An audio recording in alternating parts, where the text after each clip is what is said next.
Welcome back, nigga. And it's like that. It's day 56 and we in the motherfucking mix. Fuck you talking about? We were 50 on this side of the fence. Fuck you talking about? This like round 30 or something. Big meeting them. So we finna see what's up. Shouts out to Jordan Tower TV. Shit. This was coming. Tony Yayo got on Vlad TV and talked about the situation with Little Meech, Big Meech, the disloyalty going on. You know, he gave a little bit of insight because he was there when 50 Cent met up with Big Meech, and he says everything was good. Everything was good, you know. Like, of course, 50 Cent's not going to tell Yayo everything that's going on, you know, but tells him most. And he sees and he witnesses most of everything. But if there was an issue with the show, a little bit, like where Big Meech was talking a little crazy, he probably wouldn't mention it and would probably handle it first before it went left. That's probably another reason why he was there. Now, Tony Yayo says that when he was there, Lil Meech was in the backyard with Uncle Murder him, and 50 was inside talking to Big Meech. Lil Meech was complaining that little baby came here, he had tons of money on him, and he pulled up in a Ferrari truck and didn't hit my dad off with no money. Gee, are you serious? You think little baby owes your dad money? For what? You owe your dad money. You're playing your dad. You made five. That's a big ass fact. Hey, who the fuck I'm dead? Who the fuck? I don't know who the fuck these niggas thought they was, bro. They trying to bully niggas out of money and shit. Like that man just said, you owe your daddy, nigga. You supposed to build that shit, nigga. What you thought this was, nigga? I don't even know what the fuck your daddy think this is. This ain't 07. This ain't 05, nigga. This ain't the 80s, nigga. You can't go around pushing niggas around trying to get your way, nigga. $1 million. 50 Cent said you made $5 million for 3 seasons. That's good. For 3 seasons, not to mention that's what he paid you. Then you did walkthroughs, you did all kinds of stuff, because it seems like anybody that does a show with 50 Cent and it's big, they'd be doing all kinds of other stuff, walkthroughs, all kinds of stuff, endorsement deals. Little Meech didn't save $1 for his pops. Not $1. Little Meech spent all his money, man. Little Meech was starving. Now, Tony Yayo said, I guess they were expecting us to bring money and money and jewelry and stuff like that, but it's like they're already doing business together. They have a TV show together, and he said 50 Cent's not the type of person to just give things away. It's always for a purpose. When 50 Cent gave Mobb Deep Porsches, he didn't give it to him, right? Remember when Mobb Deep signed there and MOP signed? He didn't give them cars. He leased them cars because it's a business expense, because he needs his artists rolling around looking good. So he said, pick a car you want to drive. I need you guys looking good when you're driving around. You're representing G-Unit now. They didn't own the cars. The cars went right back to Porsche, whatever they got, a Porsche, whatever. They went right back. It had to be a leased vehicle. It was leased under G-Unit, and it went right back. And that's good, because then they're not paying for it, right? It's just a label expense. They're paying for it, but they're not paying for it. It's like, essentially. Now, you got to work with Tony. Says, hey, 50 Cent's crazy. You got to work. He doesn't just give us things. We got to work for it. We got to go do shows. We got to do this. So. First of all, everybody know that shit with 50. If you don't know that shit with 50, you must just be a new nigga when it comes to 50 Cent, because even 50 Cent said out of his own mouth when niggas wasn't wearing his shoes, he told them niggas he wasn't paying them shit. At the end of the day, business is business. You can't go around expecting favors, nigga, when you doing business with motherfuckers. You doing business with niggas, nigga. Understand? You gotta be concerned with your side of the business, so you secure on your end of the business, nigga. It's two sides to the coin. His side ain't yours, nigga. 50 Cent, they had a little disagreement over, first of all, Big Meech was probably expecting money from 50 Cent. He didn't get that. Rick Ross came with money and some gifts, most likely, and that's what got him in Big Meech's ear. He was like, yeah, man, that's when the talk started. Yo, we're gonna do this movie together. We can make this money.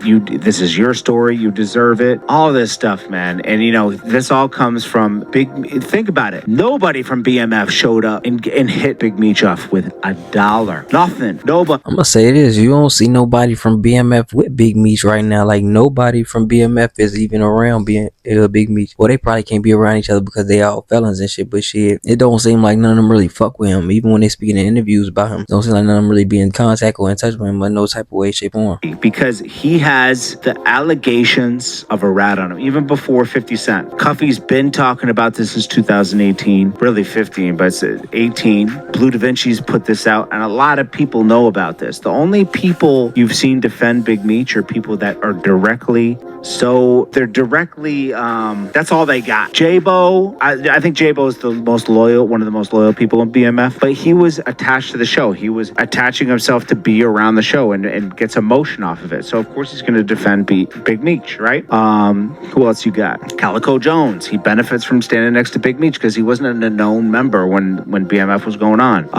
Who else you got? There's a couple members that but you never hear about Bull or any of those guys coming to his defense. Yeah, a lot of BMF members just don't mess with Meech. A lot of people, no artist came and hit Big Meech off, except for Rick Ross. 21 Savage didn't come and give him any money. He doesn't have to. But what about Nelly? T.I. benefited from Meech when he was coming up, right? Meech was paying to have his records play in the club. Jeezy benefited. He was borrowing cars. That whole Raw Report DVD was Meech's stuff, okay? Yeah, Jeezy had his own money, but he ain't have what Meech had. He wasn't switching Ferraris kind of stuff. He had some money, okay? But he didn't have Ferrari, Lambo, Rolls Royce money. And now I could see him trying to press them niggas because I know that part of the story because I say that too. He flew Fabulous and them out too. He took them niggas on vacations and shit. So that shit is on record and shit. Them niggas actually got pictures together and shit on vacations. What Meech paid for that shit. A lot of Atlanta rappers he actually looked out for. So if anything, I'd be pressing that Atlanta if I was him. Fuck all that other shit. Why would I even press at 50? I wouldn't even be talking to no motherfucking Rick Ross if anything, to be 100 with you. I would have tried to talk to Jeezy or something. But shit, if you notice, Jeezy wasn't never really talking to or about Meech for a long ass time. These guys would go out of town and look like a movie because they were spending it as fast as they got it, okay? Blowing money fast, okay? It says Black Mafia family, but they were blowing money fast. Mansions, engravings on toilet paper rolls, bro. Like these are the BMF engravings on sinks and stuff. Like it was just over the top, can't take it with you type of mentality. They spent all that money, man. Renting jets, buying all them cars and stuff. That's millions of dollars. Yeah, he was making hundreds of millions of dollars. He was spending hundreds of millions of dollars. what do you think? All that stuff costs money, man. So now Big Meech has nothing because Rick Ross could offer him nothing. Rick Ross, if Big Meech, Tony Ayo said it best. Big Meech should have asked 50 Cent that night to help him with a show if he wanted to do a show, and he should have said, "Yo, I got little baby. He's gonna come for free. Can you come through and help me work it, and we can make this money together?" Real talk, nigga. 50 got shred for it, nigga. He could have did that shit with 50 and got some bread for a walkthrough or some shit. Had him doing some shit like that. Niggas be acting retarded. I said this about Meech though. Meech ain't really a thought process nigga. He just be moving. Real talk. He just one of them niggas that was good with the drug game. Mentally, he not up to par, up to pace with shit when it comes to certain shit like this. I feel like I said that a long ass time ago about Big Meech. If you ever watch a video where he started talking about BMF and how they this and they that, he always be talking like this and yeah, and it ain't gonna never be another BMF. But yeah, this was a dumbass move on his behalf. 50 already connected to artists. He already connected to the industry. He bigger than Rick Ross in the industry, technically speaking. He's been in movies, all type of shit. He got more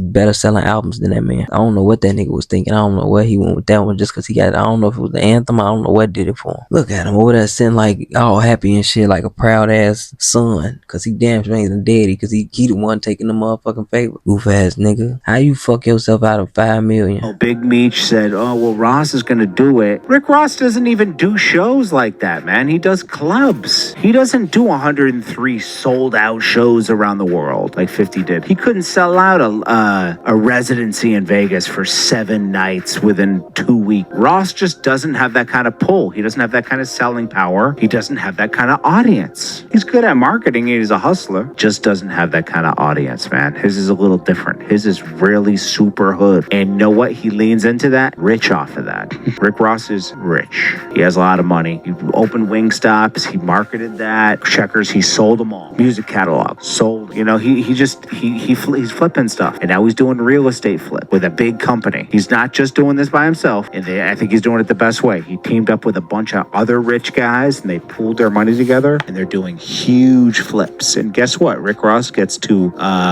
look like he's a real estate guru because these guys don't don't care about the clout, to be around me. Little Meat spent all his money, didn't have anything for his dad. Disrespectful. He's out here wearing $5,000 comes to business. And big. I'm finna say this, and then we gonna get out.